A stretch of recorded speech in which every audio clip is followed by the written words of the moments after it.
todos aqueles que participam, mais uma vez, deste nosso programa de atividades acadêmicas, patrocinado pela Uniregistral, Registros sobre Registros. Hoje, programa de número 85, uma série de comentários e glosas sobre textos previamente publicados no site da Uniregistral. Eu agradeço ao eminente reitor da Uniregistral, o desembargador José Renato Nalini, pela presença que é sempre honrosa aqui, por mais que não deixe de ser sempre muito constrangedora para quem expõe, submetido a uma crítica que normalmente é generosa, mas que de profundidade reconhecida. Eu agradeço a presença, saúdo a presença dos demais, saúdo também a todos que nos assistem pela via eletrônica e, em particular, quero mais uma vez agradecer ao presidente da Arisp, Dr. Francisco Raimundo, pela oportunidade que nos dá da continuidade dessas nossas reuniões acadêmicas. Como já se tornou hábito, vamos fazer sorteio de alguns livros ao final da nossa exposição. Para os que se encontram inscritos na base de dados do EAD da Uniregistral, essas duas obras que foram gentilmente destinadas aqui ao nosso programa pelo reitor da Uniregistral, Dr. José Renato Nalini. O Libertador, textos de Israel Dias Novaes, e o CNJ e os desafios da efetivação do direito à saúde, com uma obra com vários autores, entre os quais o Dr. Renato Nalini.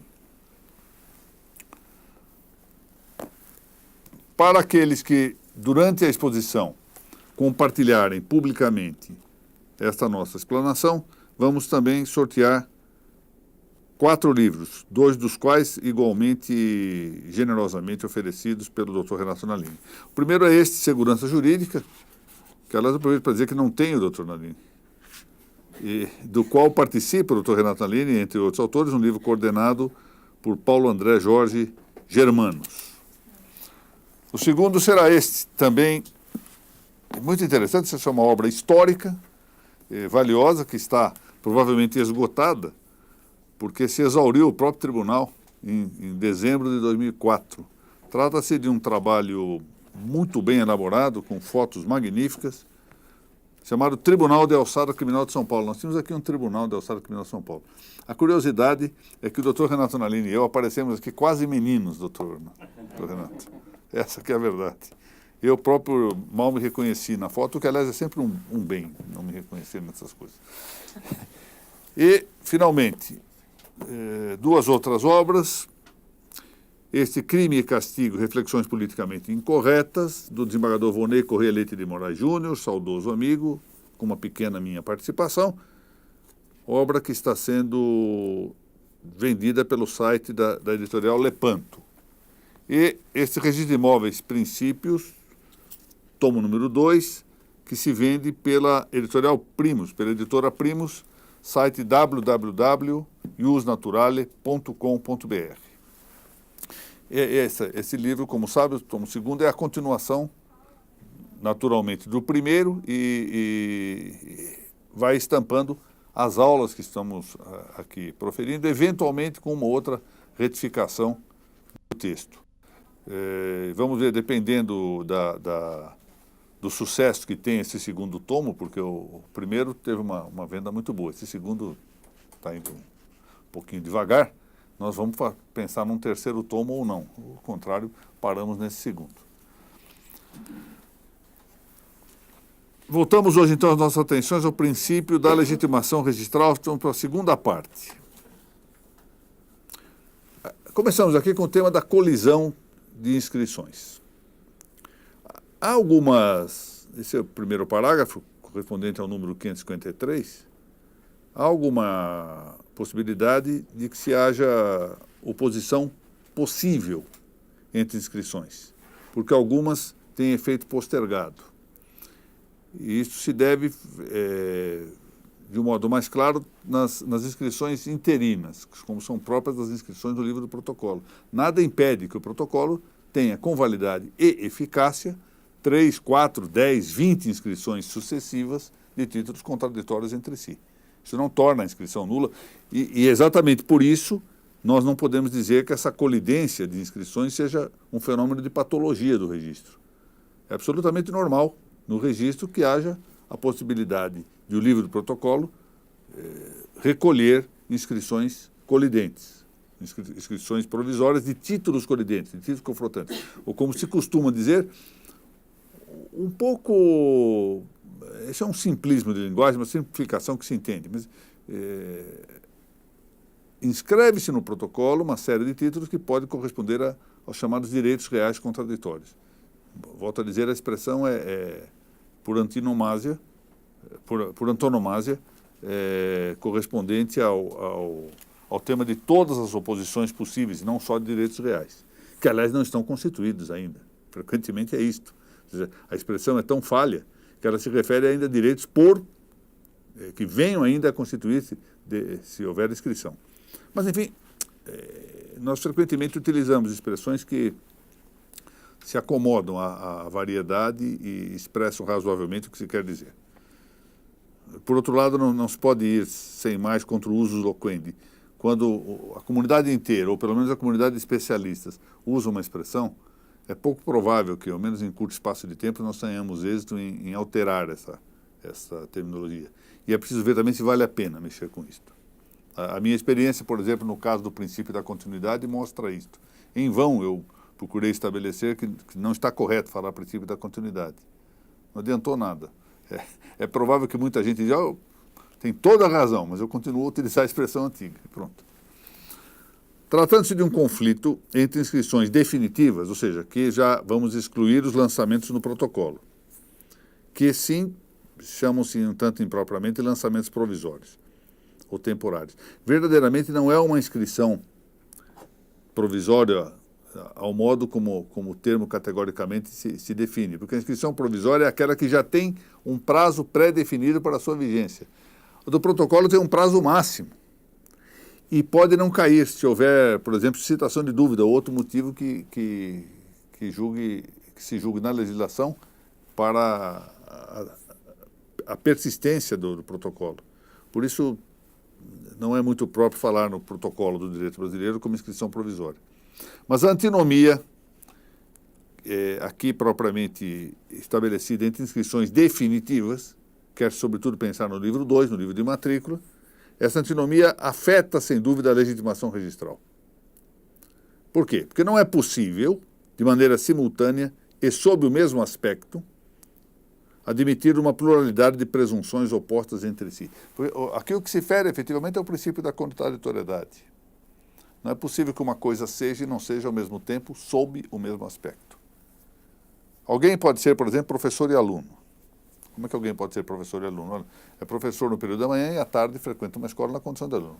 Mas não estará ali sempre sob o mesmo aspecto. E não pode. Eu, por exemplo, não posso estar sentado e de pé ao mesmo tempo. Ou uma coisa ou outra. Isso é o fundamento básico do conhecimento, um dos princípios elementares e fundamentais de todo o conhecimento, e que aqui tem essa especialidade no caso do registro de imóveis. Não é possível uma pluralidade de presunções de verdade se a verdade referida nessas presunções, conteúdo dessas presunções, for oposta entre si. A não ser que neguemos a ideia de verdade, e eventualmente, ou neguemos a possibilidade de conhecer a verdade, o que implica também a negação da própria presunção. Isso não tem nenhum sentido, isso cai numa camisa de força. Bom, quando se cuida de presunção iuris et iure versus presunção iuris tanto, ou seja, presunção absoluta versus presunção relativa, prevalece a absoluta.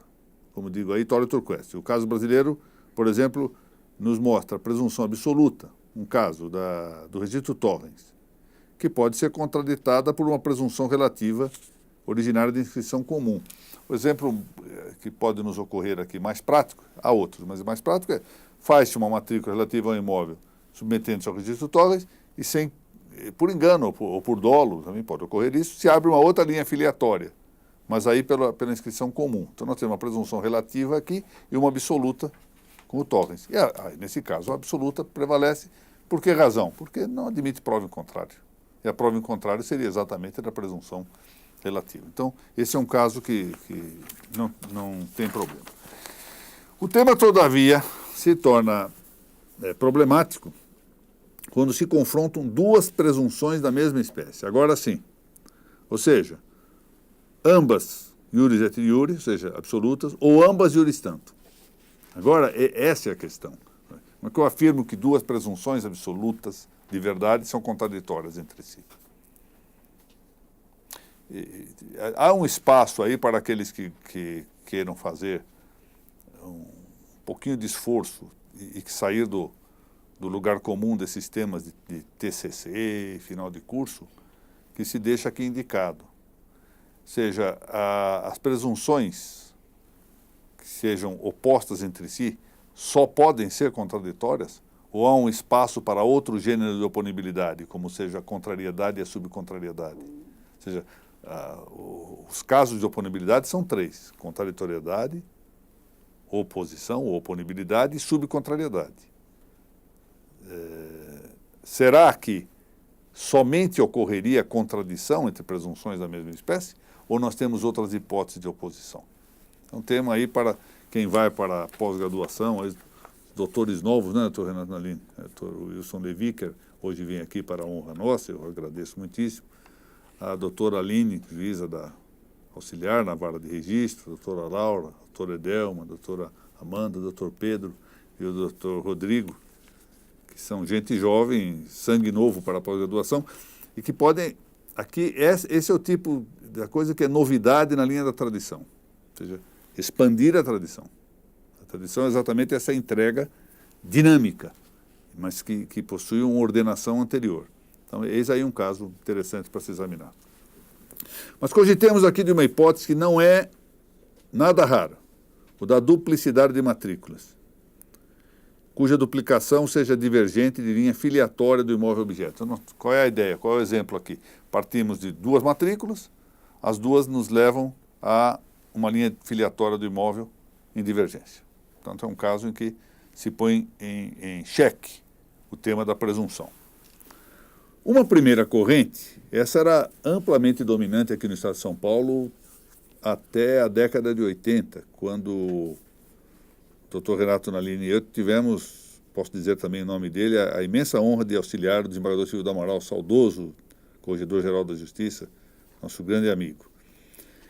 Essa corrente entendia que o conflito de inscrições deveria resolver-se por meio do cancelamento administrativo do registro mais novo. Era um problema de folhinha. Qual é o registro mais novo? É este? Muito bem. Este prevalece e o outro nós averbamos o cancelamento. Estava resolvido o problema na via administrativa. Que havia nisso a chamada limpeza ou higiene do registro, não há dúvida. Agora, fazia-se justiça, atendia-se segurança jurídica, é outra questão. Em uma exposição aqui anterior, eu mencionei um fato que acho que hoje pode ser contado com amplitude, até porque o caso foi público. Nós tivemos aquela correção famosa no registro de imóveis de São Vicente, lembra, doutor Renato? E em São Vicente, é preciso aqui também deixar claro que o registrador não agiu com dolo nem nada, ele tinha problemas familiares de tal gravidade que, à conta desses problemas, teve que se afastar um pouco do comando do cartório. E aquilo virou, na verdade, uma terra de ninguém. E nós apanhamos lá na corregedoria um caso em que havia 5 matrículas diversas para um mesmo imóvel. 5. E a ideia, na mesma hora, da equipe, então participavam nossos amigos, o doutor Narciso Orlando Neto, e o doutor Hélio Lobo Júnior, que estavam lá conosco. Aquela correção comparecia também, a de lembrar-se, o doutor Bernardo Francês, oficial ainda hoje do 18º Registro de Imóveis. Bom, vamos cancelar as 4 que se lançaram. É quando nós somos procurados pelos 5 adquirentes, proprietários tabulares do imóvel. E os 4 anteriores disseram, não, está errado. O verdadeiro dono é ele, o 5º. Então não nos demos conta que na via administrativa, sem audiência do interessado, sem os devidos cuidados, a aplicação do critério meramente cronológico podia levar a resultados de injustiça e no nosso caso interessava muito resultados inseguros. Isso não convinha. Então passamos a adotar na corregedoria um critério mais, uma clave diversa. Mas prossigamos um pouco nessa primeira corrente. Por ela se sugere, como eu disse, recorrer-se à cronologia das inscrições. E é claro, quando nós vamos à cronologia das inscrições, o que nos interessa é ver especialmente o tempo da prenotação. Já porque a prenotação é que estabiliza aquilo que se pretende fazer, em princípio. Ali é que está o pedido e naquele momento, aquele título que ingressa vai ter, a partir da prenotação, a sua eficácia correspondente. Segundo, porque ainda in itinere, ou seja, durante o trânsito do registro, a prenotação confere o direito posicional.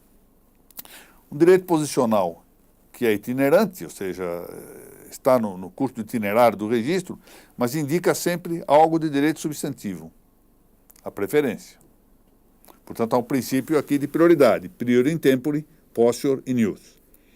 Contra esse entendimento, ainda que de todo razoável em aparência, não se negará que esse entendimento, que aliás conta com apoio doutrinário, tenha foros de razoabilidade. Se existe um livro do protocolo, se nesse livro do protocolo dele vamos retirar, por suas inscrições, a prioridade, a preferência, é razoável, preferência até mesmo formal, ou seja, no âmbito registrário, é razoável que nós consideremos esta data como prevalecente sobre os demais registros. Pareceria assim. Prima fronte é exatamente isso que se tem de ideia. Contra isso se ergueu uma objeção de relevo, ou seja, a prenotação tem apenas existência interina, ou seja, ela vale enquanto o processo registral está em curso. De maneira que quando a inscrição definitiva se estabelece, se documenta, se efetiva, desaparece o interesse do protocolo, salvo quanto à sua data, porque é a data da retroação. Então, o valor do protocolo, nesta parte, é apenas para dar preferência enquanto não se faz a inscrição definitiva. Olha aqui o exemplo paralelo. Esse caráter in itinere do protocolo põe à mostra, digo eu aqui, sua função cautelar e preparatória. É esta a função da prenotação. Ou seja, é uma garantia preventiva relativa a um estado de pendência. Enquanto pende a realização da inscrição definitiva, o protocolo exerce função cautelar, exerce função preventiva. E aí sucede com um efeito substituinte a inscrição definitiva correspondente. Nós temos várias situações como essa. O processo civil mostra isso claramente. Nós vamos adiantar daqui a pouco exatamente este ponto. Mas chamemos a atenção. Os acórdãos, ainda que confirmem a sentença, substituem as sentenças. Ainda aquele acórdão que em duas linhas confirma a sentença de primeiro grau, este acórdão é que passa a ser executável, exequível, substituindo as sentenças. Um acórdão de outra instância que confirme a instância anterior, por dentro do Tribunal de Justiça, é ele que passa a ser executável. São funções substituintes. Desta maneira, e aqui eu me valho de um paralelo que se encontra nesse grande autor processualista de metade do século XX, mineiro Lopes da Costa, para dizer o seguinte: a proteção consiste mais ou menos, perdoe-me a metáfora, um andaime. É um andaime, um prédio em construção. Enquanto nós estamos construindo o prédio, esse andaime tem uma utilidade manifesta. Mas esse andaime tem sua utilidade limitada ao tempo da construção. Construído o prédio, para que eu quero o andaime mais? Eu retiro o andaime e passo a cuidar só do prédio. E essa ideia Lopes da Costa desenvolve quanto às medidas cautelares. Diz ele, a medida cautelar preventiva é como um andaime, ela vale até que se dê a medida definitiva. A definitiva resolve o problema. E aí eu retiro o andaime, retiro a cautela. Nesse sentido, eu leio aqui a doutrina concordante de Afrânio de Carvalho. Diz ele: se de dois títulos sucessivamente protocolados, ele usa assim o verbo protocolizar, protocolados, mas colidentes, o registrador faz a inscrição do que foi numerado depois, ou seja, não respeitou a ordem, a inscrição definitiva, prevalece, não obstante, sobre o protocolo. É certo que o protocolo regula a prioridade, mas o faz interinamente, de sorte que desrespeitada pelo registrador, aí está pela registradora, é pelo registrador, subsiste, apesar disso, a vantagem obtida irregularmente pelo segundo título com a inscrição, porque é esta que regula externamente a posição dos direitos. em face do qual terceiros os adquirem pela confiança que lhes inspira a aparência registral. Vejam aqui o correspondente prático. Eu vou parar de ficar adquirindo tantos imóveis hipotéticos. O conde se dirige a um cartório e vai comprar um determinado imóvel que a doutora Aline, ele pede a certidão da matrícula. É pela matrícula que ele vê as coisas. Ninguém vai pedir, eu quero também uma certidão do protocolo e de eventuais outros protocolos. Isso é impossível de fazer-se. Isso é impossível. Então nós temos que verificar aí o aspecto da publicidade, que é o que conta nessa matéria. Por isso que não se pode ir buscar no protocolo para saber se o protocolo foi regular ou não, se a ordem do protocolo foi observada. Eu me baseei exclusivamente na matrícula, na certidão da matrícula.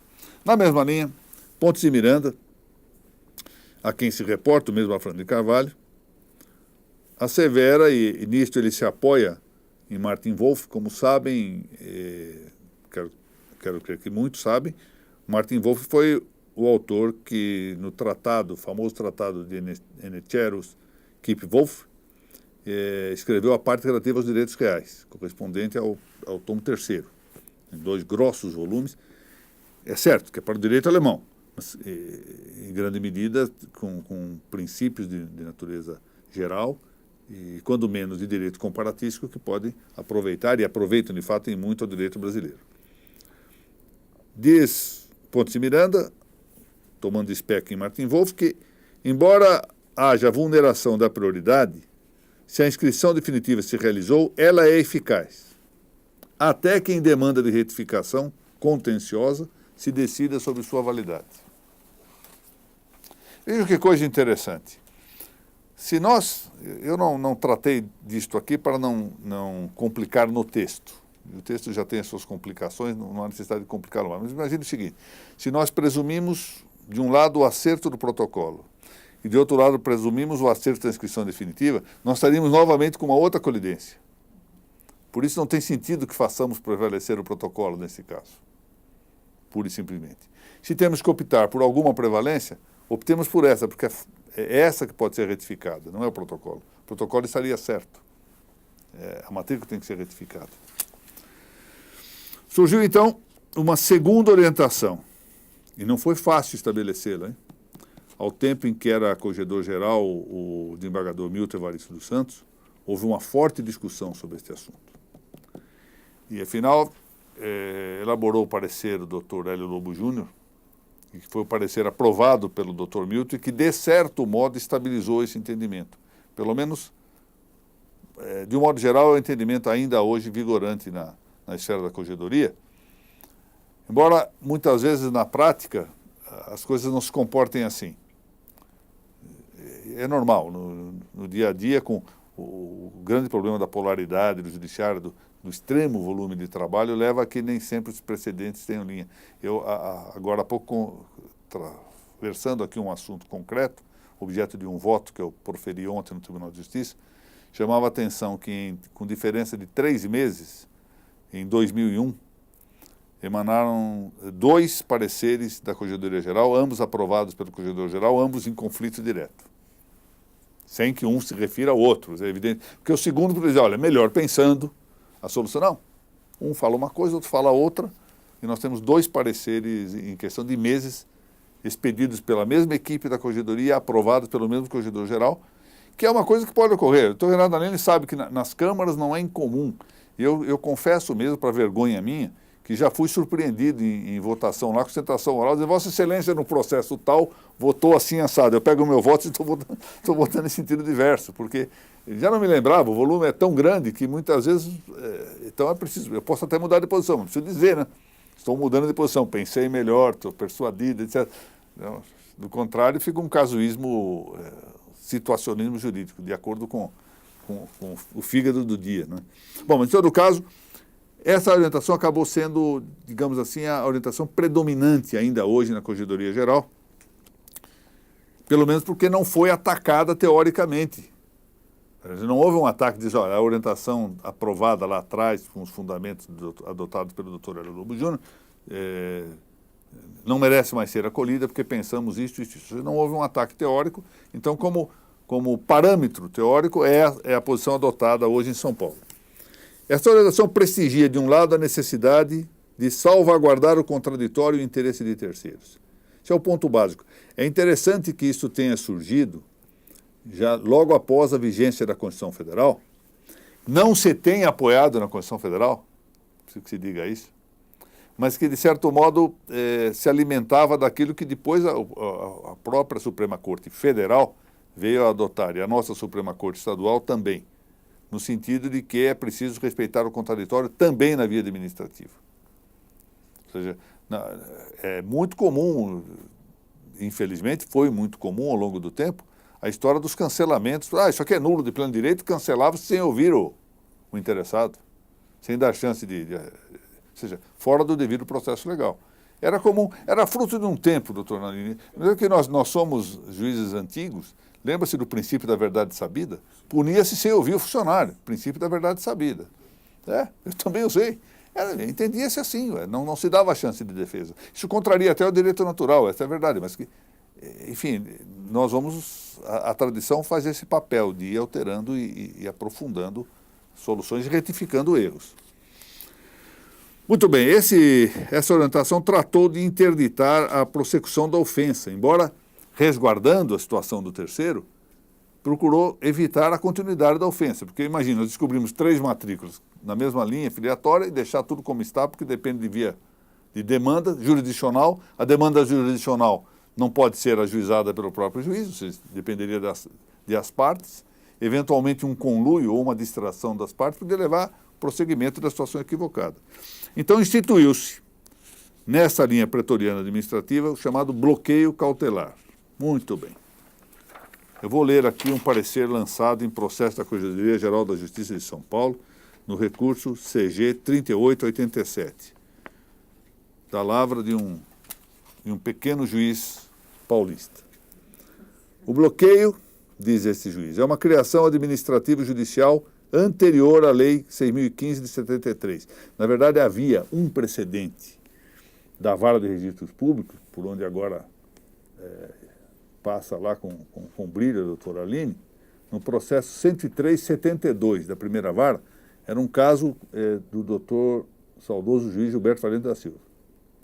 E a que já se referiram julgados de superior instância. De fato, quando o doutor Gilberto baixou essa orientação na vara, isso teve uma repercussão e alguns julgados de segunda instância começaram a adotar a mesma providência, ou pelo menos referir simpaticamente como uma medida acautelatória.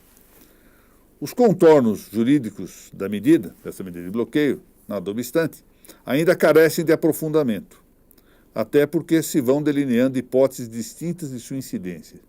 Com efeito, o processo originário, o leading case, era para um dado caso. Mas depois começa a ver-se que existiam outras situações que poderiam merecer solução análoga. Isso vai depender muito da experiência. Por mais que nós nos tranquemos num gabinete e tentemos imaginar fatos da vida, é certo que esses fatos superam a nossa imaginação. Por exemplo, duplicidade de linhas filiatórias, incompetência territorial do cartório. O Dr. Renato Nalini deve lembrar-se deste fato em 1987, quero crer. Não. 88, por aí mais ou menos. Houve a famosa intervenção no 9º Registro de Imóveis da capital.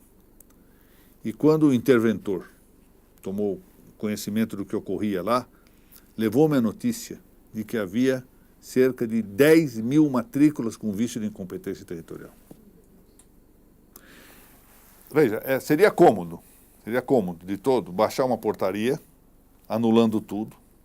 Isso teria como consequência, veja que agora essa nova mudança da lei, chamada antiga lei de introdução ao Código Civil, foi uma mudança que tem aspecto, uma lei, com todo respeito, de uma redação extremamente confusa. Nós vamos precisar de meses para conseguir entender algumas coisas dela.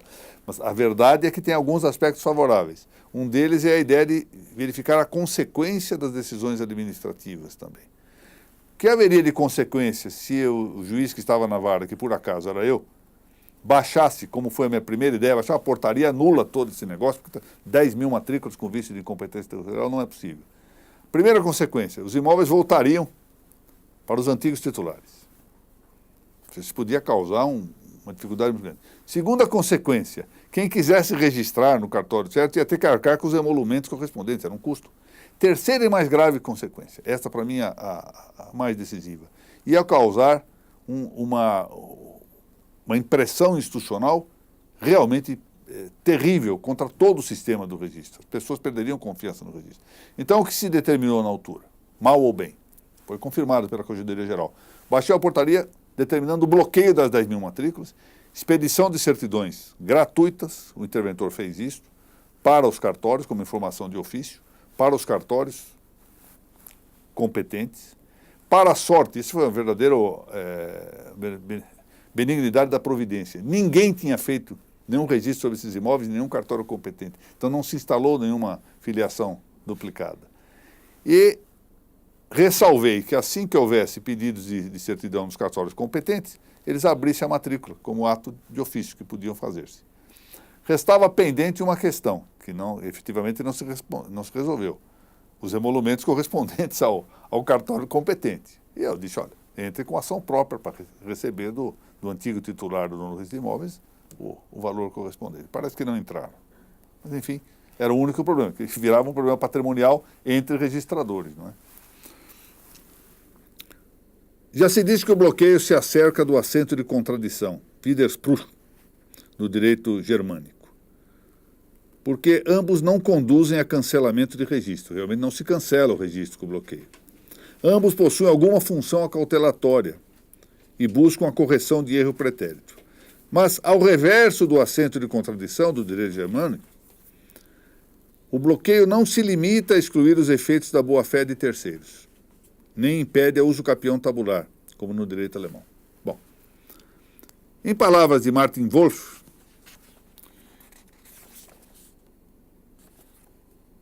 esse assento de contradição tem a finalidade de assegurar um direito real, acerca do qual possa solicitar-se uma retificação. Olha, eu asseguro esse direito real e quem quiser que entre com demanda jurisdicional para retificar. Não se fecha com isto o registro, nem se impede o exercício da disponibilidade segundo o que conste na tábula. Mas esse é um ponto clave. Estamos falando do assento de contradição do direito alemão. O que se inscreva depois do assento de contradição pode ser ineficaz, de acordo com o evento da lide de retificação. Ou seja, ele faz o assento de contradição, com isso ele já avisa o futuro adquirente, olha, há esse propósito, um problema que pode ocorrer. Se houver uma ação de retificação aqui, o senhor pode vir a perder, e a partir daí ele está avisado, ele corre risco. Então tem essa vantagem no direito alemão. Já o bloqueio, tal como se admitira na praxe pretoriana brasileira, interditava a faculdade de dispor. E este foi o seu aparente ponto frágil, na verdade, porque enfrentava a normativa constitucional protetora do domínio. A esse propósito, é justo aqui tecer loas ao Dr. Narciso Orlandi Neto, que foi, tanto quanto eu saiba, o primeiro a ver esse problema. Eu, na verdade, um pouco entusiasmado pela solução, defendia muito aguerridamente. Até que o Dr. Narciso, passados quase 10 anos, hein? Isso não foi uma coisa imediata. Passados quase 10 anos, aliás, 10 anos mesmo, foi em 97, em um congresso que se fez aqui em São Paulo, patrocinado pela antiga Associação de Serventuários, que está à origem aqui da nossa Arispe. Era presidente da associação, o doutor Bernardo Francês, ele fez esteve lá, doutor Narinho, lá acho que tivemos os dois juntos, falando sobre responsabilidade civil, Vossa Excelência, e eu sobre responsabilidade disciplinar, lembra-se? Lá na Avenida Nações Unidas. E o Narciso fala isso, que o bloqueio é inconstitucional. Ele estava, do nada, ele veio com argumentos, a meu ver, preciosos e realmente pôs em forte dúvida. Não, destruiu a ideia. Não é que pôs em forte dúvida. Ele tinha toda a razão. Bom, o surgimento no Brasil de norma subconstitucional previsora do bloqueio, agora o parágrafo 3º e o parágrafo 4º do artigo 214 da Lei 6.015, não teve força para eliminar a crítica de inibição da faculdade dispositiva que beneficia o proprietário. De fato, se o antigo bloqueio, só pretoriano, se entendia inconstitucional, não era em rigor por falta de lei em que se apoiar, porque era uma providência que cabia no Poder Geral de Cautela. mas isto sim porque ofendia o direito de propriedade. E esta crítica de incompatibilidade vertical não parece resolvida pela instituição legal do bloqueio, tal como se prevê no artigo 215 da Lei de Registros Públicos. Eu não vou ler aqui, está no texto que lhe foi dado pela Lei 10.931 de 2004. Ou seja, parece-me que ainda há essa incompatibilidade vertical, embora não declarada, mas de toda sorte não era pelo problema da lei. E hoje em dia ainda tem havido muita ordem administrativa de bloqueio. Do nada surge uma ordem administrativa de bloqueio. Na linha do Detran, outros bloqueios, tal coisa. As indisponibilidades, quem trabalha em cartório sabe isso, contam-se as dezenas e é até difícil localizar todas as fontes normativas de que elas estão provindo. E nós vamos ter que chegar um dia e imaginar se isso não é realmente inconstitucional, da forma como está lançado. Mas, enfim, deixemos por hora. O perigo de nós admitirmos algumas incompatibilidades verticais por supostas vantagens é que, uma vez quebrado o sistema e que se admita a ofensa à Constituição de uma das garantias, as demais vão por acarretamento, né? Então, acho que nós não podemos negociar com esses princípios de garantia constitucional. Ainda que, volto a dizer, controversa a compatibilidade vertical das normas desses parágrafos 3º e 4º do artigo 214, não é demasiado, da Lei de Registros Públicos, né?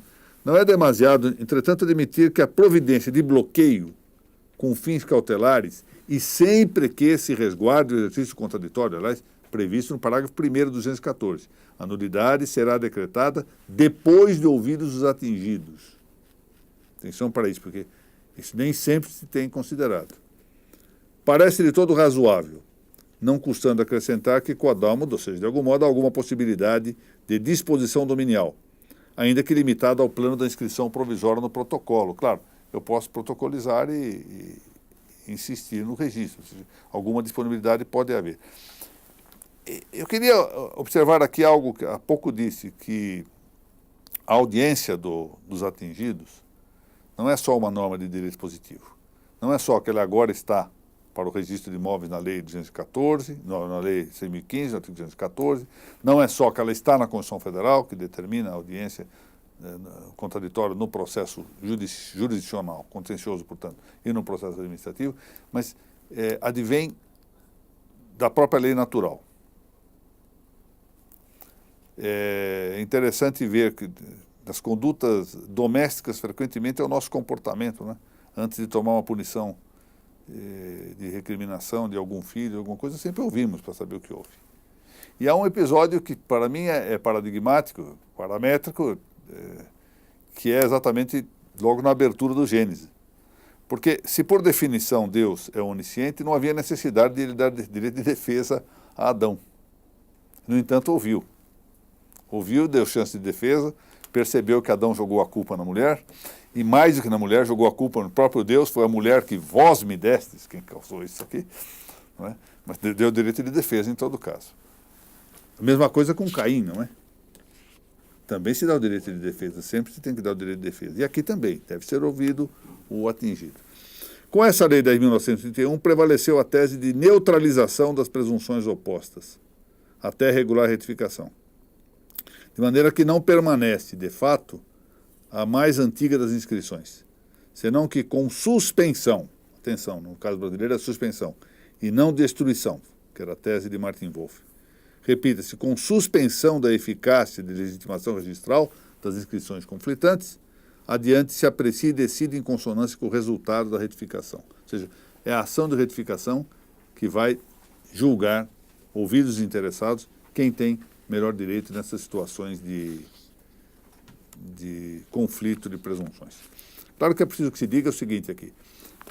Por força do princípio do consentimento formal, nada impede, entretanto, que alguém renuncie ou peça o cancelamento de uma matrícula. O interessado pode dizer, não, que foi o caso que aconteceu lá em São Vicente. Você já havia 5 matrículas. Se 4 vêm e dizem, não cancelem nada. O princípio do consentimento formal é possível cancelar aqueles em que alguém renuncie, abdica ou peça por simplesmente o cancelamento.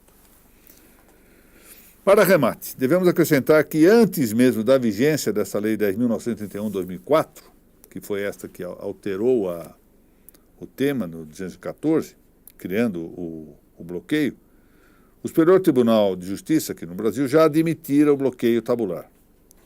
Eu menciono aqui alguns julgamentos.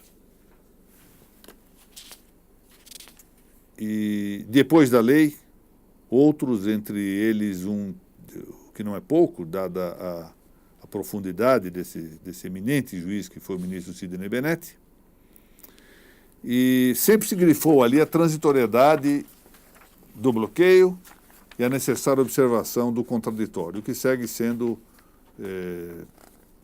mantido até os dias presentes, até julgados em 2014, que são julgados relativamente próximos. E eu queria encerrar aqui esta exposição mencionando um precedente nesse sentido da querida ministra Fátima Nancy Andrighi, tanto amiga do Dr. Renato Nalini quanto minha, que foi Corregedora Nacional de Justiça, em um voto proferido no Superior Tribunal de Justiça. E ela lança-se a indicar algumas notas compreensivas do Instituto do Bloqueio. E daí nós podemos extrair a neutralização ou suspensão do efeito da legitimação registral. Diz ela, pelas disposições da Lei de Registros Públicos, o bloqueio da matrícula é ato de natureza provisória, a ser tomado no âmbito de um procedimento maior, no qual se discuta a nulidade do registro público.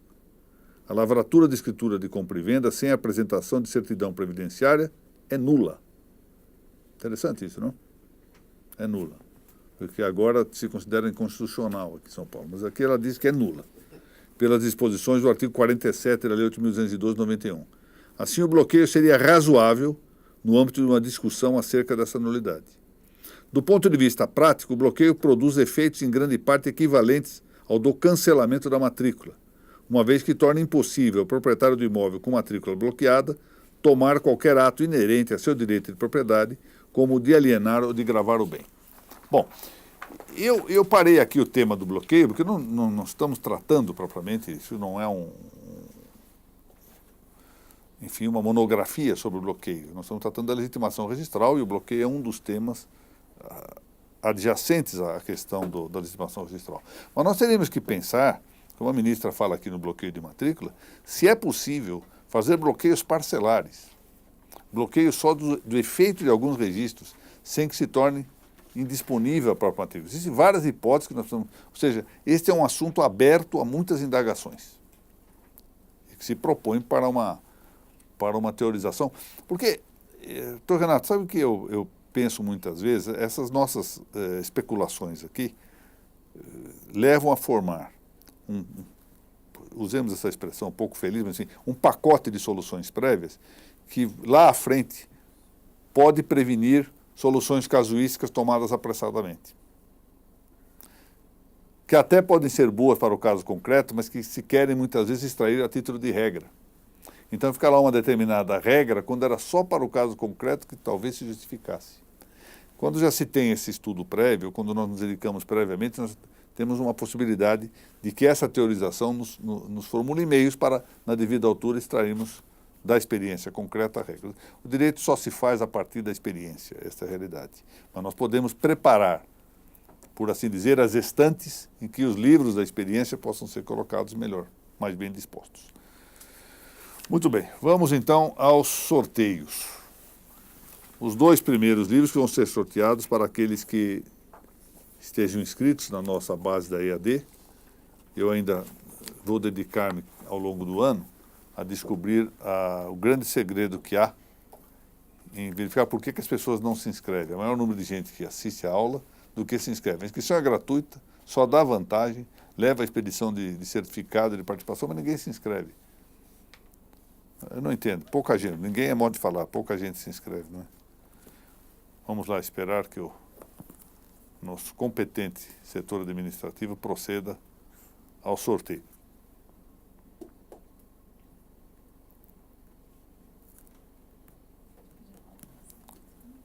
Enquanto isso, menciono que a doutora Delma me deu de presente hoje um texto que eu nem sabia que eu tinha escrito.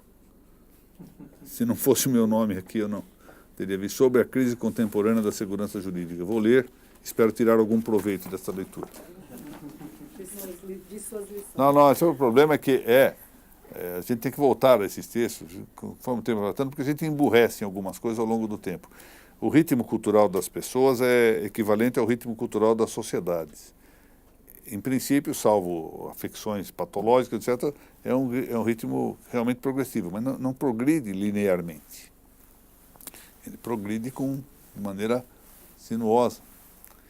E, pois, muitas vezes, em algumas matérias, eu estava lembrando, outro dia, o caso lá o Instituto Burke, de Porto Alegre, por óbvio engano e evidente generosidade, me convidou para que eu proferisse uma palestra sobre direito penal lá. Eu disse, mas como que eu vou proferir? Não, o senhor lançou de crime. Sim, mas esse livro foi escrito já hoje 15 anos. No tempo que eu estava no Tribunal da Alçada Criminal e que lecionava penal na Universidade Católica de Buenos Aires e numa outra entidade que se chama faculdade aqui no Brasil. Era outro tempo. Eu tinha familiaridade com a matéria. Hoje eu estou afastado, não é mais possível falar sobre isso. Isso demandaria assim, um esforço imenso. Então, é o caso do emburrecimento, né? Isso faz parte da vida. Muito bem. Vamos lá. A doutora... Eu vou fazer o seguinte. Doutora... Nosso serviço administrativo situou 3 e 3 livros, mas eu fiz 2 e 4. Então, eu vou seguir a ordem. Para o pessoal do EAD, os 2 primeiros. Dr. Gabriel Del Monte recebe esse precioso libertador que foi generosamente entregue, destinado aqui pelo Dr. Renato Nalini. Dr. Daniel Buccioli, o CNJ e os desafios da efetivação do direito à saúde.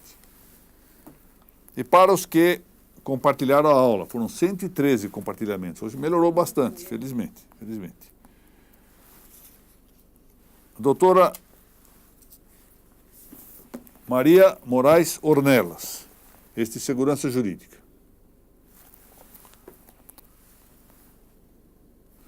Doutora Sidneia Franco, esse livro, Tribunal de Alçada Criminal de São Paulo. Eu vou ver aqui a figura do doutor Nalini, faço questão. Olha só. Olha aqui, ó. Tá vendo? Deixa eu ver se eu acho a minha aqui. O doutor Nalini foi, logo que eu entrei no tribunal, foi o presidente da Câmara de que eu fiz parte. A 11ª, exatamente. Acho que eu nem mais estou aqui, acho que me tiraram daqui, viu? Deixa eu ver. Olha quanta gente que já morreu também, doutor Renato. Nossos antecessores. Olha aqui. Este aqui sou eu. Ainda bem. Jovem, de óculos, com cabelo preto ainda por cima. Bom, aliás, das mais generosas observações que faz é lá em casa o pessoal dizer que me acha melhor agora do que quando eu era jovem. É alguma coisa, né?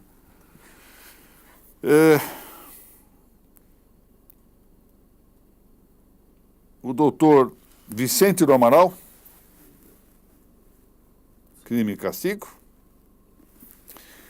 E essa moça tem uma atração especial. A doutora Margarete Maia, querida amiga lá da nossa Fortaleza, nós temos que proibir de participar de sorteio, todo sorteio. Eu gosto muito dela, é excelente. Não sei, mas se ela tiver, ela me dirá, ou fará a generosidade. Ela tem um coração magnífico de distribuir lá para... A doutora Margarete além do mais de ser uma registradora competente, e uma pessoa realmente elogiável, uma alma preciosa, ela tem uma outra virtude, é uma fotógrafa extraordinária. De vez em quando manda umas fotos impressionantes.